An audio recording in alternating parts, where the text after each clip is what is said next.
So Jeff, this thing we're talking about, Advaita, non-duality, could you say you have to be careful that the mind doesn't get hold of it and uses it like a trap? Yeah, I mean, the mind can latch onto anything, you know, and for example, I mean, even the word non-duality it's a strange word, you know, and the way the mind might interpret it is that non-duality means not duality. So in a way, the mind thinks that non-duality it's all about getting rid of duality or rejecting duality. It was like I was saying before about the wave in the ocean. So the mind might think, well, it's about rejecting the wave. It's about getting rid of the wave, or that, you know, the ocean is somehow better than the wave. So non-duality is somehow better than duality. So this is a real trap, you know. In years ago, when I was really into non-duality and I'd really identify myself as you know, as a non-dualist, or you know, like I was saying before, you know, I used to really believe that I was no one. You know, I thought that my person had fallen away, or that the character, the person, the self had fallen away, and now there was no one. You see. But how can you recognize that someone is like in that trap, that he uses non-duality as a concept? And is there ways to recognize this? Have you seen it? Well, yeah, I used to see it in myself, you know. I mean, of course, at the time I didn't see it. This is the thing. Yeah. At the time I didn't see it, you know, because I would go around well, actually, I never said it to anyone, but I would go around thinking, you know, that, you know, I was no one, and so I would look at someone and I would think, well, they must still be a someone. It's like I was free from the dream. I had escaped the dream. I was free, and that they were still in the dream. So, you know, I was no one, but you were still someone. Or, and I mean, it's completely dualistic, you know. I mean, to say something like, you know, my teaching is non-dualistic. You know, so you could say what I'm talking about is non-duality, but what you're talking about is duality. So my teaching is non-dualistic. Your teaching is dualistic. There's a complete separation there between non-duality and duality. In a way, that's the ultimate separation, is between non-duality and duality. That separation doesn't actually exist. That's all thought. Mind stuff. That's all mind stuff still. Yeah. It's a real trap, and you can become really identified with, I'm a non-dual person, or even like I'm a non-duality teacher. You know, I'm a non-duality teacher. And all other teachings are bullshit. And all other teachings are dualistic. All other teachings are essentially wrong.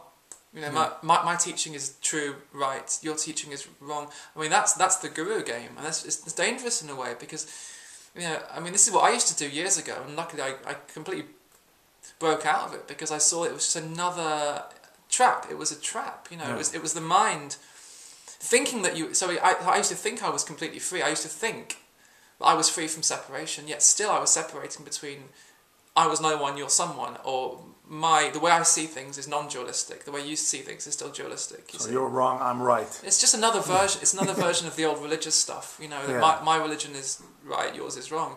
You have to be very careful, really. You know, and that the mind, in a way, it can get more and more subtle. You know, it's. I mean,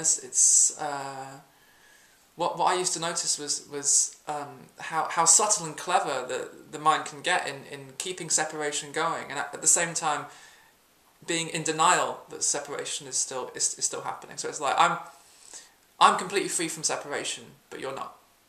Still separation. Brilliant. Yeah. It's brilliant, you know, and it's a way for the seeker to keep himself going, to keep itself going, because at the end of the day, the seeker doesn't want to die. Yeah. And really this message, it's all about death of the seeker, or the end of the seeker. End of separation. The end of separation. So really, in a way, the mind had misused the pointer. So you know, there's this pointer that says I am no one, and there's kind of truth to that, you know, in that you'll never find a separate, solid individual here. All you'll ever really find is space, you know, open space in which the world appears, in which everything appears. Mm-hmm. But you see, when the mind latches onto that concept of no one, this is very, very clever. This is very clever. The mind can latch on to that image of being no one, and it can identify with that. So years ago, when I used to think that I was no one, what had happened very cleverly is that I had taken a picture of myself and I had kind of inverted it. I'd flipped it around. So first I was someone, but now I'm no one, you see. But at the same time, I used to think I didn't have an identity. I used to think that I was free from identity. Actually, I had identified with the picture, a very personal image of myself being no one. The invisible man. The invisible man. So that's a real trap in a way in non-duality. And you know, and over the past few years doing these meetings, and you do meet people, and you can see they're so identified with being no one. It's incredible, you know, and they really believe that they're no one, and they'll say things like, you know, I can tell you're still someone. It's not possible that, you know, it's like,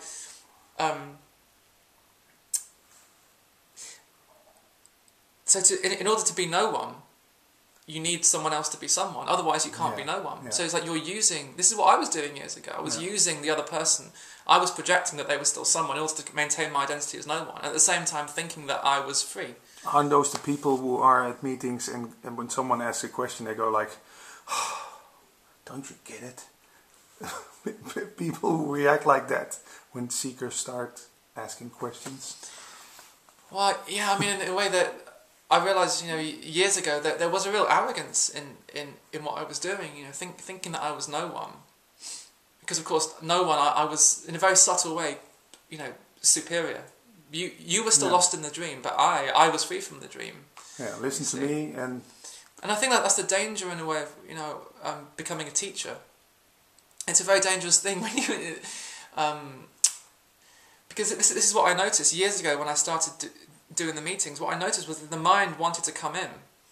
You know, because there I was, you know, sitting in front of a group of people, all kind of listening to me. Yeah, they paid money. They paid money to come and listen to me. And what I mean, at that point, you know, I saw quite clearly that I couldn't be anything special. And that there was really, you know, I'm not separate from any of these people. But what I noticed, there's still this very subtle movement. The mind it was like it would try to come in and go, that's nice. You're Jeff. This is interesting. You know, you're... Your name is on the poster. Yeah, maybe you are a little bit special. You know, maybe...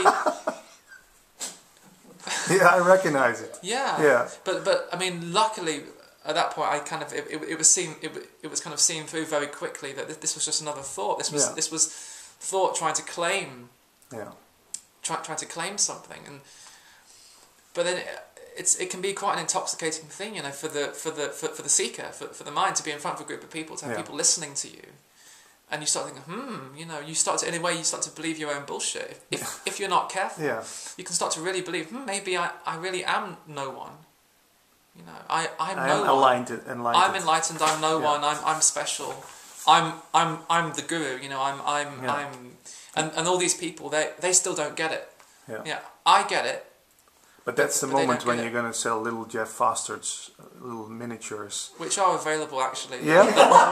On the website? Yeah, I was about to mention that, but you got